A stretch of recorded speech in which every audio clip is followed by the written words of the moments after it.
Now, we've just had a huge info dump for Tzeentch with an end to the world of video and a massive blog post outlining all of their campaign mechanics, so let's break everything down. The first thing we see is our first look at the realm of Tzeentch, and from the colour palette it's looking pretty nice. Now, the more exciting thing we see is a bunch of Tzeentch units, some new, some old, but all looking very cool. The first couple of shots show us a bunch of flying units, including Chaos Furies of Tzeentch, Discs of Tzeentch, and their riders. And of course, our legendary lord, Kairos Fateweaver. As Kairos flies over the battlefield, we see some mounted cultists of Tzeentch.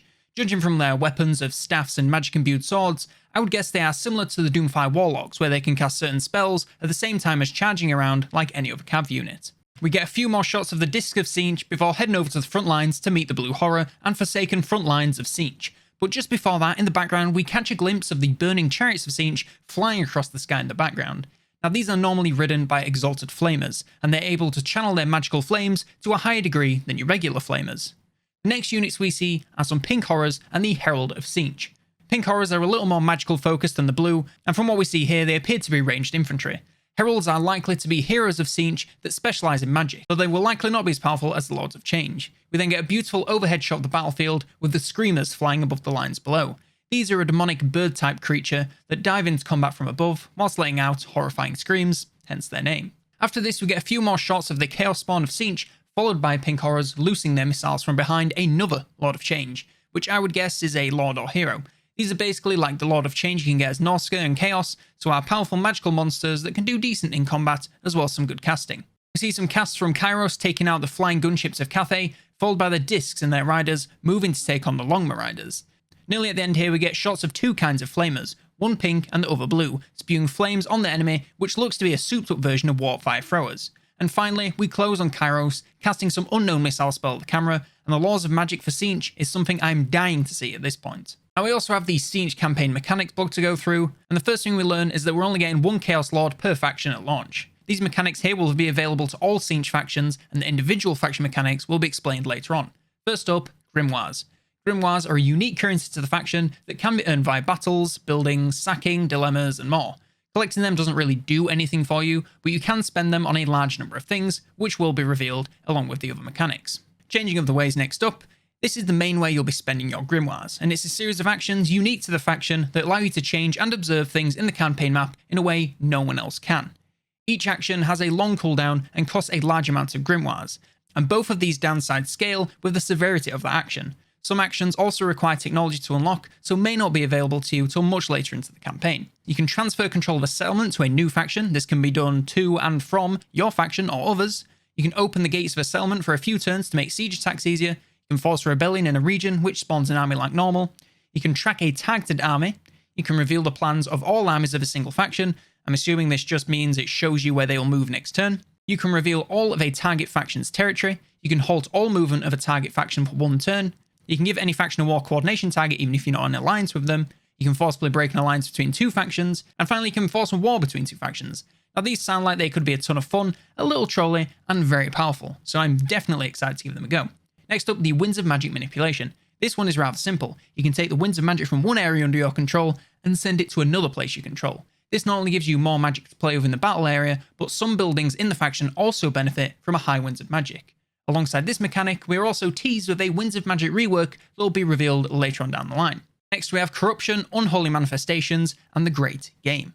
The Great Game itself is a constant scramble for power between the Chaos Gods, as they are constantly in competition with each other, and even if one of them ruled over the entire world, there would never be peace between them, so don't expect many alliances to come your way when playing as one of the Chaos factions. To represent this game in-game, we have the brand new mechanic based around Corruption. Corruption itself has had a rework, but that won't be revealed until a later date. The more a certain type of Chaos Corruption spreads through the world, the more abilities they unlock, known as the Unholy Manifestations. The 4 levels of Corruption for Tzeentch are Scrivers of Insanity, unlocked from turn 1, and allows a friendly army to generate grimoires over several turns at the cost of being unable to move, and it can only be used in enemy territory.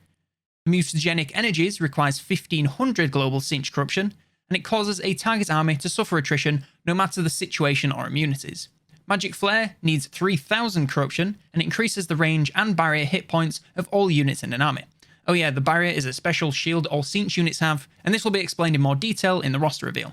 And finally, in the Night of Madness. This requires 6000 global Corruption, and a friendly army generates corruptions and reduces control, which is the new name for public order, in a province, as well as increasing that army's winds of magic at the cost of movement during the effects.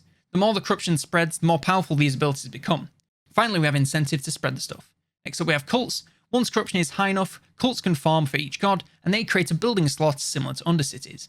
Here you can construct buildings unique to each god and to these slots. For Tzeentch there are 4 options. Sanctuaries, which generate grimoires, repositories, which generate more grimoires but do require a high level of winds of magic, sanctums, which generate income but again require high winds of magic, and finally campuses, which destroy the cult but increases the winds of magic there and all adjacent areas to tempestuous, which must be a new level in the new system. Tzeentch also has access to teleportation. Once you are far enough into the tech tree, you can teleport your armies. This costs winds of magic and allows the army to traverse difficult terrain with ease, as well as ambushing any army they target. Skaven have officially been dethroned as having the most bullshit stance in the game, if this is half as powerful as it seems. And finally, the tech tree. Now it's more of a web spreading from a central point, and each area is unlocked via one of these central techs. Some unique techs will grant spells to all Lords of Change and allow you to field a full army of monstrous spellcasters without using up your hero capacity, which seems balanced. Naturally, there are also a number of ways to increase research speed, including commandments, buildings, and hero actions, and blitzing through it can be very powerful and launch you ahead of your rivals. Comment below what you think of these Tzeentch faction mechanics and which one you are most looking forward to using in your campaigns. If you like this video at any point, then do be sure to leave a like, it really does help out a lot. If you want to see more videos like this, then definitely be sure to hit that subscribe button, hit the bell so you never miss a thing. If you want to check out COLONELDAMNEDERS.store, we've got all sorts of funky fresh designs like the one I'm wearing right now, and the one in the background behind me, so that is linked down below if you'd like to check it out. I'd also like to thank all supporters of the channel, here on YouTube memberships, over on Patreon, and of course on Twitch. In particular, it's your boy LC for his support at the Unclean Ones tier. I really can't thank you enough. One more time, thank you so very much for watching, and for now, I've been COLONELDAMNEDERS, and I will see you next turn.